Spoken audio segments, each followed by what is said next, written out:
November 8, 1942, port of Oran, Algeria. The night air smelled of diesel and salt floodlights swept across the harbor, catching the steel flanks of Liberty ships anchored in tight formation.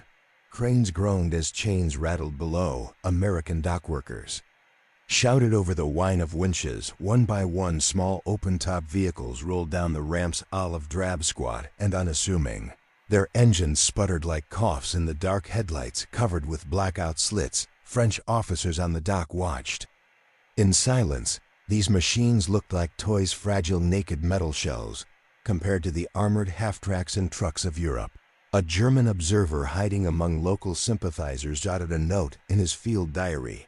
Americans bring children's cars to war, but within hours those toys were roaring inland, climbing rocky trails. No truck could manage carrying generals, medics, radio operators, even wounded men tied to stretchers.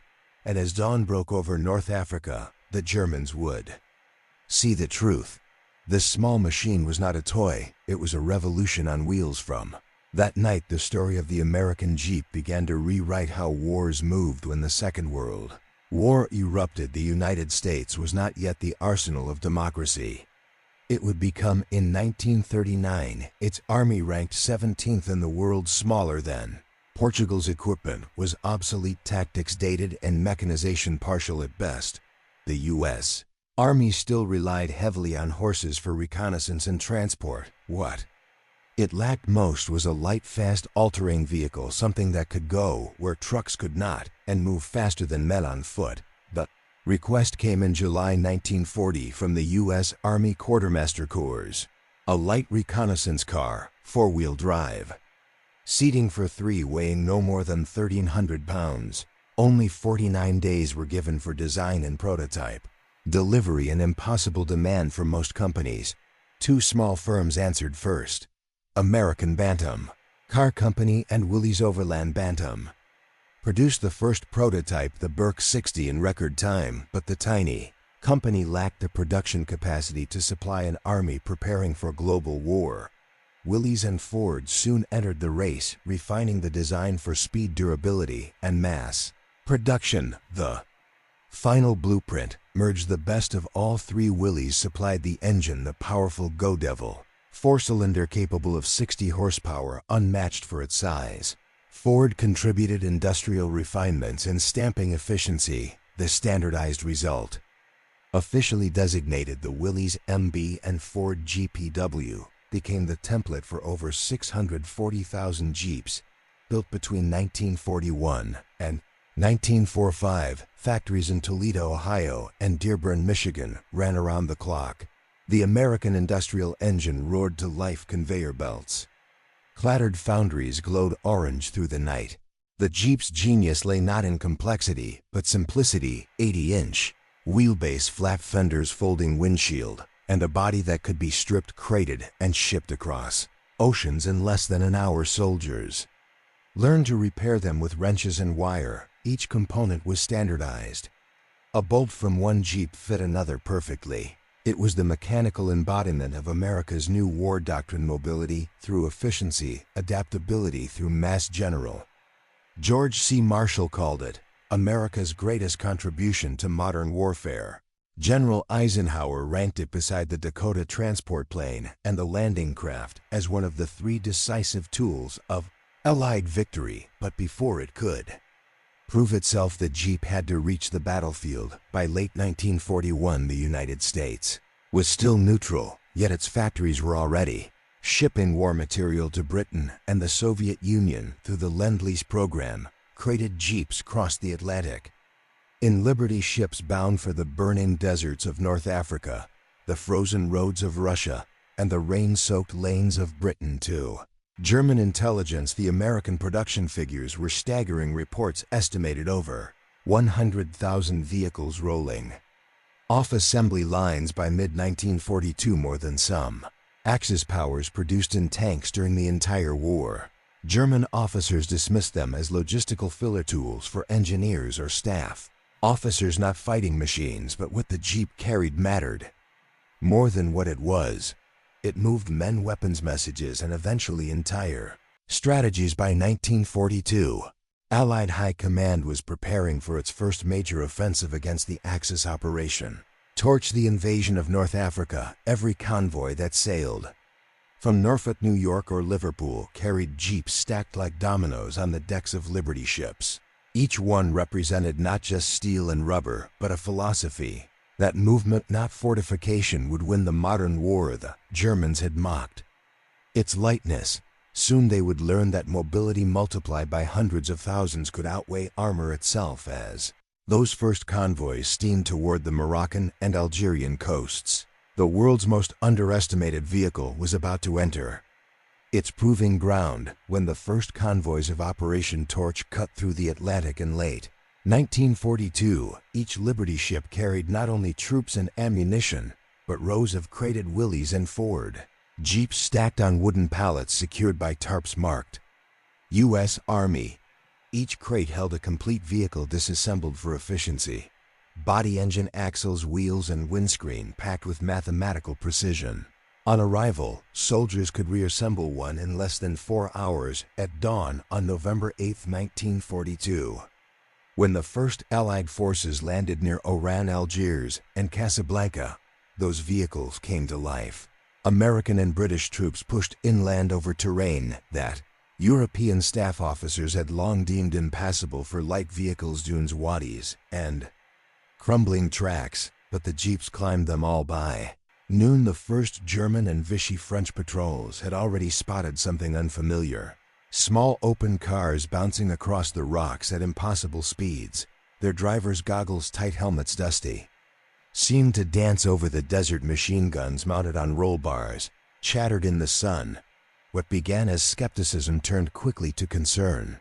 The jeeps were everywhere, carrying scouts, medics, and radio units far ahead of the main columns. In the following months, through the Tunisian campaign, the jeep became a symbol of Allied adaptability. British Long-Range Desert Group and the newly formed Special Air Service, SAS, armed them with twin Vickers K guns or Browning .50 caliber mounts, turning them into desert raiders that struck deep behind enemy lines. The Germans had never seen a vehicle that could move so freely, strike so hard, and vanish so quickly. Captured reports from the Africa Corps described American light cars of great mobility that appear in unexpected directions. In March 1943, after the Battle of Kasserine, past several panzer officers noted the speed with which Allied units reorganized and resupplied. Where German trucks bogged down, the jeeps delivered fuel and ammunition through terrain barely wide enough for a man to walk. To the Americans, the jeep was more than transport, it was identity. Soldiers gave them names, painted noses and teeth on the hoods, and strapped rifles along the sides. They drove them through mud, dust, and shellfire. In every campaign photo from Tunisia to Sicily, a jeep stood nearby, dusty, dented, essential. As production soared back home, the jeep became the global face of American logistics. Convoys to the Soviet Union carried thousands through Murmansk and Archangel.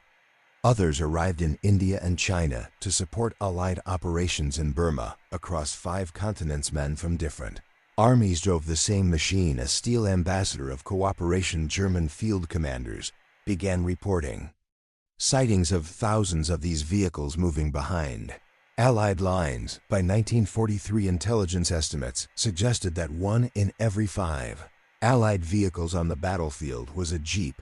To the Wehrmacht, trained on rigid supply doctrines and heavy mechanization, it was an unsettling figure because the jeep broke rules. It carried generals and private supplies, and wounded weapons and mail.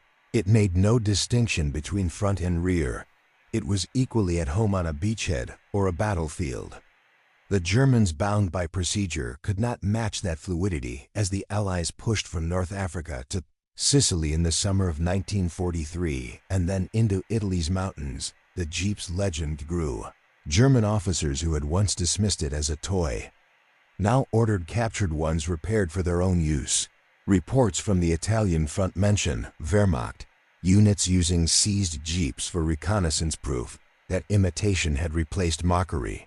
But the greatest transformation was yet to come. For across the English Channel, in vast British assembly yards and muddy camps, Tens of thousands more Jeeps waited.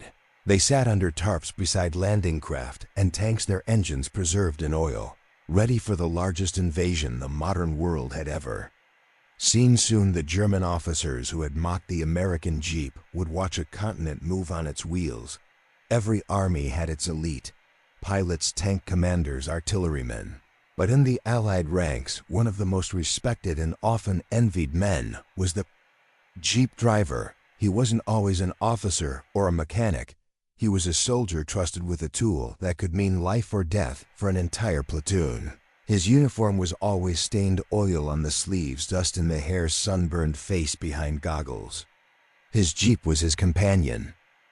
In letters home, soldiers often wrote of their Jeeps the way men once spoke of horses. They had names: Betsy, Lil Abner, Hell's Mule. Drivers slept beside them, tinkered with their engines under moonlight, shared rations with them. Like old friends. Driver knew every noise the engine made, the cough before a stall, the hum that meant all was right. When the shooting started, these small vehicles became lifelines. A Jeep could carry wounded men out of artillery fire faster than any stretcher team. It could rush ammo to an isolated squad or deliver a medic through shellfire. Drivers learned to weave between craters and rubble, ducking sniper fire, trusting that flat little hood to carry them through. The Jeep made war personal. It put men face to face with the terrain, the danger, and each other. There was no armor to hide behind, no distance between man and machine. It was as close as one could come to riding the war itself. Before 1942, military doctrine still revolved around weight, tanks, artillery, and entrenched lines. The Jeep challenged that logic. It made mobility a weapon. In North Africa, its tactical impact was immediate. Commanders realized they could move reconnaissance units faster than German forces could react. Patrols that once required hours of planning now took minutes. A Jeep with a radio could map an entire valley before enemy scouts even mounted their motorcycles at Kasserine, where American infantry first suffered under experienced German divisions. The Jeep became a tool of recovery. When command and control broke down, these small vehicles reconnected shattered units. Officers leapt from one position to another, assessing the fight in real time. The Jeep also redefined how artillery worked. Light field guns could be towed through gullies and narrow paths previously unreachable by trucks. Mortar units could move and fire again before German counter-battery fire could locate them. Even paratroopers, the airborne spearhead of Allied innovation, received Jeeps that could be dropped from planes in collapsible form. Within minutes of landing, they were mobile. By 1943, mobility was no longer a luxury, it was a strategy. The Jeep had made it possible. It turned every platoon into a moving part of a larger machine, every commander into a roving eye of the battlefield. In an age of tanks and bombers, it seemed absurd that the most transformative Allied vehicle weighed just over a ton.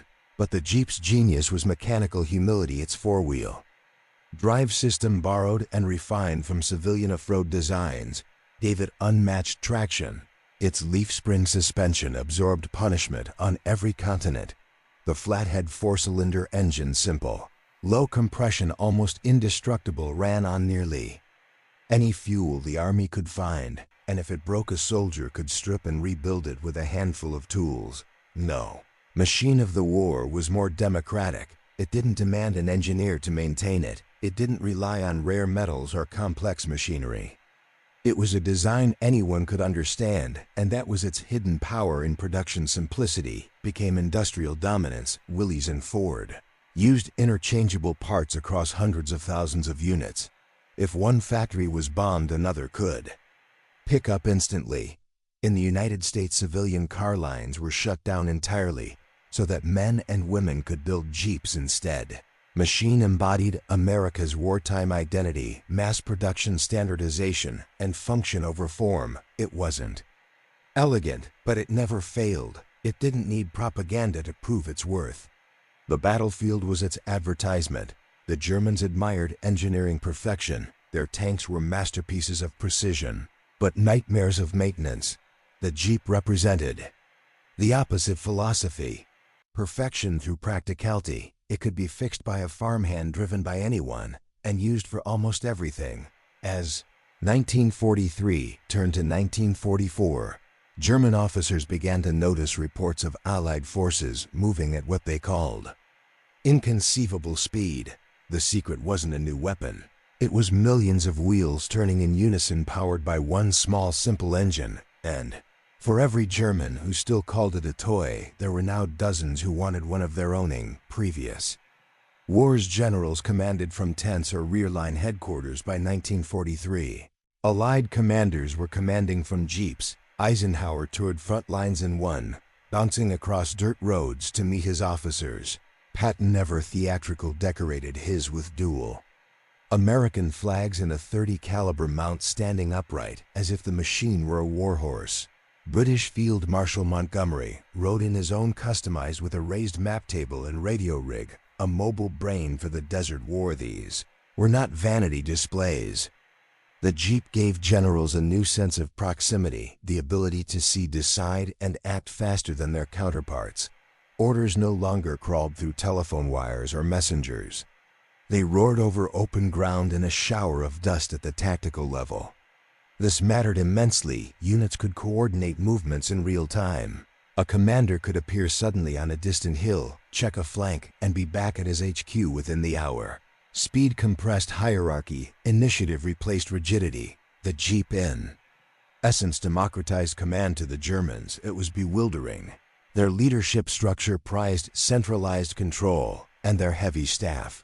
Cars elegant but fragile struggled on broken ground. Allied mobility allowed field decisions that German procedure often forbade. A Jeep might seem like a minor invention, but it was turning the art of command into a race one.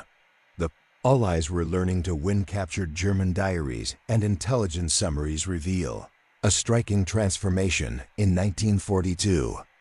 Reports from Afrika Korps units mocked the American Jeep as Spielzeuwagen, a light toy wagon. By mid-1943, the tone had changed. German reconnaissance officers noted widespread use of light vehicles effective in terrain impassable to trucks. Others complained that the Allies' mechanical swarms could not be contained. The Jeeps seemed omnipresent in deserts, forests, mountains, and beaches. A Wehrmacht field report from Sicily in August 1943 described them bluntly. The Americans' small cars appear in endless numbers. They climb, they descend, they shoot past like fleas, impossible to exterminate. It wasn't only their speed that impressed German observers. It was the scale, when tens of thousands rolled off the ships, each carrying soldiers' fuel or weapons. It symbolized something deeper. America's industrial power, too. German officers who watched from binoculars the endless lines of jeeps unloading at ports like Oran, Naples, and later Cherbourg were not just vehicles. They were a mechanical tide-proof that the enemy's factories could outproduce anything. Europe could muster. The laughter stopped when those toys began outrunning tanks, flanking artillery, and ferrying troops through terrain that stalled armored columns. Respect replaced ridicule, and for many German units, captured jeeps became prized possessions, a quiet acknowledgement that the underestimated machine had earned its place on both sides of the front. For all its military function, the Jeep had a moral presence on the battlefield. It was a bridge between destruction and survival. Soldiers remembered how it appeared in moments of chaos, evacuating wounded men, delivering water, hauling stretchers, carrying chaplains through shellfire. Medics adapted them into improvised ambulances, strapping litters to the hood and rear frame. In Italy, photographs show lines of jeeps weaving down rubble-strewn streets with the wounded, a sight that gave meaning to the machines. Purpose. Logistically, the Jeep was equally indispensable. It used little fuel, could be shipped anywhere, and performed dozens of tasks that once required multiple vehicles. Its simplicity meant that every army mechanic, no matter his language, could fix it. Spare parts were traded, scavenged, and improvised. A broken drive shaft from a Willys could fit a Ford GPW. A Russian driver could repair one with a hammer and pipe wrench. It was in the truest sense a universal machine for soldiers far from Home it became a symbol of freedom. It carried letters, mail sacks, and sometimes Christmas parcels through the mud. It transported war correspondents and photographers, the witnesses of history. In their images, the Jeep became shorthand for liberation. Parades through Paris, crowds cheering from rooftops, flags waving from windshields. Had no armor, no glory, but it represented movement, the opposite of stagnation and defeat. Wherever it went, lines advanced by 1944. It had become more than a military vehicle. It was a moral statement that flexibility, cooperation, and ingenuity could overcome rigidity and arrogance. It was a victory of spirit as much as mechanics, and soon that spirit would surge across the beaches of Normandy, where the world's laughter would turn to silence. June 6, 1944, dawn over the beaches of Normandy. The channel was gray, cold, and merciless. Landing craft strained against the waves. Liberty ships looming like dark fortresses on the horizon. Soldiers huddled inside rifles. Across laps, hearts hammering, breath visible in the salty air. Among the cargo were thousands of jeeps stacked on the decks, engines dormant, tarps flapping in the wind as the ramps dropped. The first jeeps skidded into the surf, splashing through knee-deep water. Headlights masked soldiers clutching steering wheels as the tide tried to claim them. The vehicles emerged into the chaos of Omaha and Utah beaches. Crushed sandbags, barbed wire, artillery fire, and yet they moved. They climbed obstacles, pulled wounded comrades from burning landing craft, and carried messages and supplies toward inland objectives. German officers positioned on cliffs and entrenched positions stared in disbelief. The vehicles were small, almost comical, but the sheer number was staggering. One report from a Wehrmacht lieutenant noted, "Endless green cars crawl over the beaches. They do not tire, they do not stop. Every time one falls, another takes its place. We have underestimated them." This was the turning point of perception. Where the Jeep had been a curiosity or a nuisance in North Africa and Italy, Normandy revealed its strategic weight. Thousands of vehicles moving as a single organism could sustain the flow of men and materiel in a way no static defensive line could match. The Germans had anticipated tanks and infantry, but not the combination of agility, quantity, and versatility that the American Jeeps brought behind the front lines. The logistical miracle was equally apparent. Supply officers and quartermasters moved Jeeps from landing craft to distribution points, loading them with ammunition, rations, and fuel. Engineers used them to tow artillery and bridge equipment across the rubble-strewn fields. Officers used them as command posts, plotting attacks and coordinating reinforcements while weaving through the maelstrom. By midday, the first skirmishes inland demonstrated the tactical shock. Reconnaissance teams in Jeeps raced ahead of armored columns, identifying German positions, ambushes, and obstacles. Mortar teams followed in tow, striking before the enemy could react. Radio operators relayed real-time intelligence back to divisional headquarters, where commanders adjusted strategies on the fly. Jeep had turned mobility into a weapon of mass disruption. German units, long dependent on rigid logistics and pre-planned responses, found themselves constantly reacting to a force they could neither pin down nor predict. Officers documented the phenomenon. Platoons could vanish and reappear miles away. Messages traveled faster than orders could be issued. Artillery and anti-tank units were always on the move, making static defenses nearly obsolete. It was not only the speed or number of vehicles that shocked them, but the integration of Jeeps into every level of Allied operations. Every infantryman, every medical team, every supply unit used them. They were the arteries of the invasion, small, unobtrusive, yet vital to the life of the Army. On Omaha Beach, eyewitness accounts describe how Jeeps were even used to evacuate wounded under fire. Soldiers strapped stretchers to frames, jostling through shell holes, bullets whistling overhead. Every Jeep that returned to the landing zone carried not just men but hope, proof that technology and determination could bend the battlefield to human. Well, meanwhile, the Germans' own attempts to counter the invasion were hampered by these nimble vehicles. Tanks bogged down in the sand, trucks struggled through the narrow lanes of hedgerows, yet the Jeeps, lightweight and resilient, slipped between obstacles. appearing where the enemy least expected them. Commanders who had once mocked the vehicle now noted its significance. These American toys are everywhere. We cannot stop them. They are the skeleton of their army's body. By nightfall on D-Day, the Allies had secured beachheads, established supply lines, and moved inland in a way that had seemed impossible weeks earlier. The Jeep, once dismissed as a novelty, had played a decisive role, not through firepower, but through the sheer ability to sustain momentum. And while the war would rage for another year, this moment cemented the Jeep's place in military history. From a logistical curiosity to a tactical necessity, it had become a symbol of Allied ingenuity, industrial might, and unrelenting mobility. As dawn broke over the Norman countryside, the German officer's mockery was gone. In its place was grudging respect and the recognition that the smallest vehicle on the battlefield could change the course of a continent. By late 1944, the American Jeep was no longer an anomaly. It was a constant presence on every European front, from the bocage of Normandy to the Ardennes forest. During the Battle of the Bulge, German officers had recorded its impact in detailed operational reports.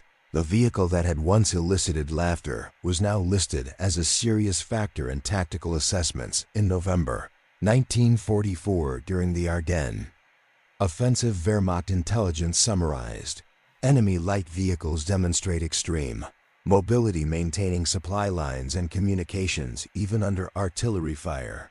Our traditional anti-vehicle tactics are insufficient against these small, fast machines. These reports were consistent across fronts. The Jeep could traverse terrain that immobilized trucks, evacuate wounded, deliver critical ammunition, and allow command units to maneuver freely. One striking example came from the U.S. 3rd Armored Division, which used Jeeps to outflank German positions along the Meuse River. Reconnaissance teams moved rapidly, scouting river crossings, identifying minefields, and coordinating artillery fire. German defenders trained to anticipate heavy mechanized columns found themselves vulnerable to sudden, unpredictable movements. A single Jeep could relay intelligence faster than their field telephone lines, sometimes turning the tide of skirmishes. Before reinforcements arrived, captured Jeeps provided further evidence of their value. German units began integrating them into their own logistics, albeit in limited numbers. By late 1944, officers reported improvising light reconnaissance cars using captured Jeeps, recognizing their superior mobility compared to standard Wehrmacht trucks. These admissions marked a complete reversal in perception. The same vehicles once deemed toys had earned grudging respect even among enemy forces. Industrial scale amplified the tactical effect. By mid-1944, over 5,000 Jeeps had been produced, and tens of thousands had reached European theaters. German commanders were forced to account for their ubiquity in planning. Supply convoys had to move faster, ambushes had to anticipate high speed. Reconnaissance and static defensive positions became vulnerable to rapid flanking maneuvers. The human element reinforced the machine's reputation. Allied drivers familiar with the Jeep's strengths and weaknesses pushed its capabilities to the limit. Radio operators could stay in contact while traversing forests or rubble-strewn towns. Medics ferried dozens of wounded in a single day. Generals directed operations while moving along front lines in vehicles that could fit where tanks could. Not every maneuver emphasized the Jeep's versatility and changed the dynamic of frontline command field. Reports captured German officers' evolving tone, from amusement to disbelief and finally to admiration. A diary from a Panzer commander near Aachen reads, "The American small vehicles are everywhere, and they move with uncanny precision. We can shoot them, but they always return in some form. It is as if their army flows through these machines." By the time Allied forces crossed the Rhine in early 1945, the Jeep had become essential for every major operation. Reconnaissance units scouted bridges, towns, and crossroads. Engineers used them to transport explosives and construct impromptu crossings. Supply lines ran efficiently through the dense forests of Germany, aided by the vehicle's rugged simplicity. Every success on the battlefield reinforced German acknowledgement. The Jeep was no longer a novelty, but a decisive enabler of mobility and strategy. The strategic implication extended beyond individual battles. German planners realized that their inability to counter vast numbers of mobile units, including Jeeps, diminished their defensive capacity. Armored divisions could not move fast enough. Infantry units lacked reconnaissance parity, and artillery could not respond quickly to dynamic fronts. The Jeep's role in sustaining rapid operational tempo became a crucial component of the Allied push toward victory. In the Pacific theater, where dense jungles and volcanic terrain posed unique challenges, Lend-Lease and American production allowed Jeeps to support island-hopping campaigns. Units in the Philippines and Burma utilized the same principles: rapid movement, reliable logistics, and adaptability to harsh terrain. Across continents, the small vehicle had transformed warfare by emphasizing speed, efficiency, and integrated human-machine coordination. By May 1945, when Germany surrendered, German records bore testament to the impact of this humble machine. War diaries, intelligence assessments, and operational debriefs repeatedly highlighted the Jeep's mobility, its capacity to maintain supply and communications under fire, and its ability to extend the reach of Allied commanders. The vehicle that had once seemed insignificant had shaped strategies, undermined rigid defensive doctrines, and enabled victories that might have been impossible without its presence. From the first sighting in North Africa to the flooding of Normandy beaches and the final push into the heart of Germany, the American Jeep had proven that innovation, mass production, and human skill combined could redefine the battlefield. American Jeep had proven that innovation, mass production, and human skill combined could redefine the battlefield. American Jeep did not merely survive the Second World War. It transformed how armies moved, fought, and supplied themselves on the battlefields of Europe, North Africa, and the Pacific. It had become an essential component of Allied operations, a reliable, versatile, and ubiquitous vehicle that redefined mobility in modern warfare. After D-Day, the Allies' ability to maintain momentum relied heavily on the Jeep. Convoys could advance more quickly, recon units moved at unprecedented speeds, and frontline commanders could respond instantly to changing conditions. Infantry no longer had to wait for supply trucks or armored vehicles to reach them. Ammunition, fuel, food, and medical support could arrive swiftly, sometimes directly under fire. The Jeep's small size and maneuverability allowed units to bypass obstacles that would have stalled larger vehicles, keeping the offensive rolling while German forces struggled to reposition. Reports from the Italian campaign further illustrate its impact. In mountainous terrain, artillery and supply units relied on Jeeps to transport equipment over paths inaccessible to standard trucks.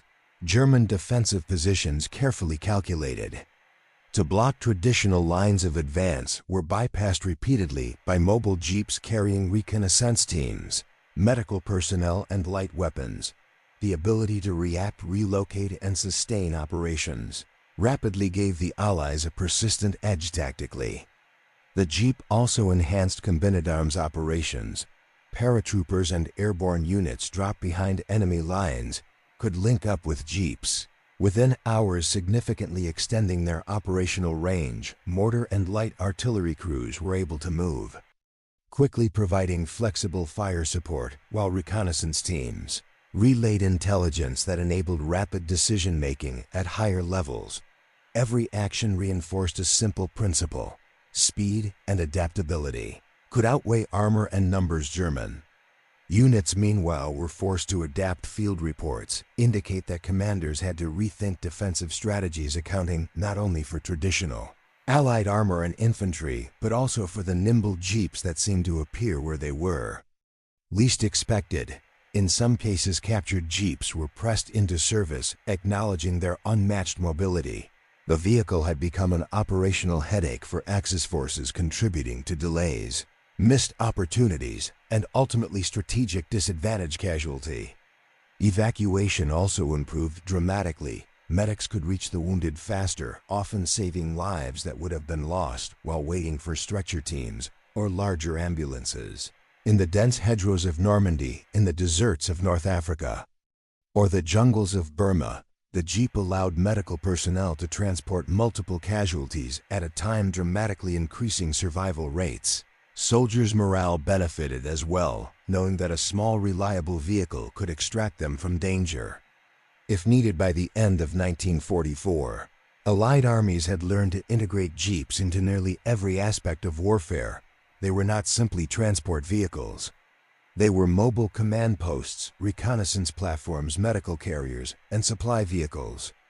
All at once, their presence allowed Allied operations to maintain an unprecedented tempo, giving the Germans fewer opportunities to regroup or counterattack. Industrial output mirrored tactical dominance, with over 500,000 Jeeps produced by 1944. The Allies could replace losses, quickly ensuring that each advancing unit retained the mobility it needed.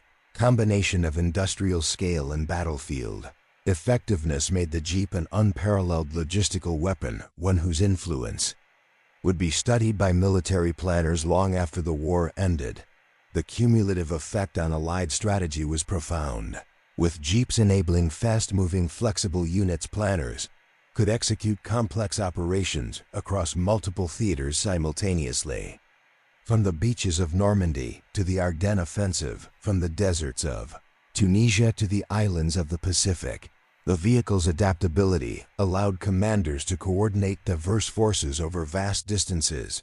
German forces no longer able to anticipate or contain these rapid movements increasingly found themselves reacting to the Allies' initiative rather than shaping their own.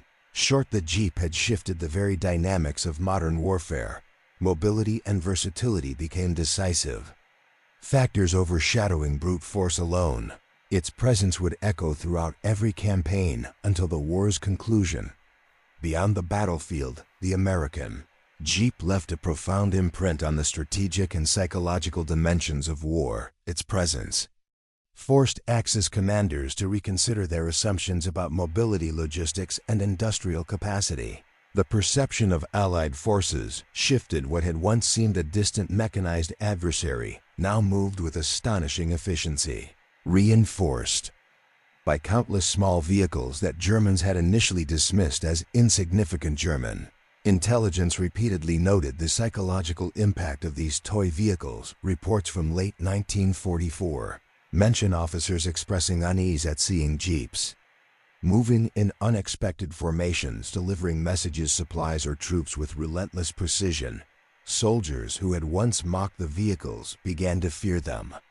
Units found themselves outflanked not by heavy tanks or artillery, but by nimble, unarmored cars that defied conventional tactics. By war's end, the term American toy had vanished from reports, replaced by grudging respect for their strategic significance. For Allied forces, the Jeep symbolized industrial and tactical supremacy. The United States' ability to produce hundreds of thousands of vehicles, each versatile, durable, and quickly deployable, highlighted the immense power of American manufacturing. Supply lines became faster and more reliable, operational tempos increased, and frontline commanders could execute missions with unprecedented flexibility. Mobility had become a force multiplier, allowing fewer men to achieve results that previously required far larger formations. The psychological effect on soldiers was equally significant. For infantrymen, the sight of a Jeep meant reassurance. Supplies, communication, medical aid, and mobility were at hand. Generals and officers could move quickly across the battlefield, maintaining control in chaotic conditions. For medics, it meant life-saving opportunities. For reconnaissance units, it meant the ability to gather and relay intelligence faster than the enemy could respond. Across the Allied armies, the Jeep became more than a tool. It was a symbol of confidence and operational freedom. The post-war legacy of the Jeep extended far beyond the 1940s. Military planners studied its design and impact for decades, recognizing that light, standardized, and versatile vehicles could redefine warfare. Its production principles Interchangeability, simplicity, and mass manufacture influenced post-war vehicle development worldwide. Former German officers recounting the war in memoirs and debriefs frequently cited the Jeep as a factor that altered tactical calculations and accelerated Allied advances. Even after hostilities ceased, the Jeep's influence persisted in civilian life. Surplus military vehicles entered global markets, transforming transportation in remote and rugged regions. Its design inspired post-war civilian 4x4 vehicles, from agricultural utility vehicles to off-road recreational machines. In many ways, the Jeep became a bridge between military necessity and peacetime innovation, proving that the lessons of war could reshape everyday life strategically. The Jeep reinforced the lesson that industrial capacity could be as decisive as battlefield prowess. Tens of thousands of vehicles produced each month allowed the Allies to sustain simultaneous operations across Europe, Africa, and the Pacific. Each Jeep was a node in a vast logistical network that enabled rapid deployment, flexible strategy, and relentless pressure on Axis forces. The German High Command had underestimated its significance. By war's end, they recognized that such mobility, backed by mass production, had been a critical factor in defeat. By 1945, as the Allies moved into Germany and the Pacific Islands were secured, the small, olive-drab vehicle had cemented its place in military history. Reports, memoirs, and battlefield photographs all attest to its ubiquitous presence and indispensable role. From the docks of Oran to the beaches of Normandy, from desert tracks to snow-covered roads of Europe, the Jeep carried men, supplies, and hope. It was not merely a vehicle. It was a symbol of the industrial, tactical, and human ingenuity that defined Allied victory. The laughter of German officers had turned to astonishment, then respect. A machine once dismissed as a toy had become an agent of change, a demonstration of how mobility, simplicity, and sheer numbers could reshape the course of war itself. Story of the American Jeep is at its core a story of transformation, of perception, of strategy, and of warfare itself. A vehicle born of necessity, designed in less than 2 months, emerged from American factories, not as a symbol of power and armor or firepower, but as a quiet testament to ingenuity, simplicity, and adaptability. Its significance was not in how heavily it was armed, nor how thickly it was plated, but in its ability to move, to endure, and to connect men across the chaos of battle. From the deserts of North Africa to the hedgerows of Normandy, the Jeep redefined mobility. It allowed soldiers to act swiftly, medics to save lives, and commanders to exercise initiative in ways previously impossible. German officers, who once mocked it as a toy, found themselves facing a reality they could neither ignore nor match. By turning speed and versatility into decisive tools, the Jeep demonstrated that even the smallest machines, when multiplied and skillfully employed, could alter the outcome of campaigns and challenge established doctrines.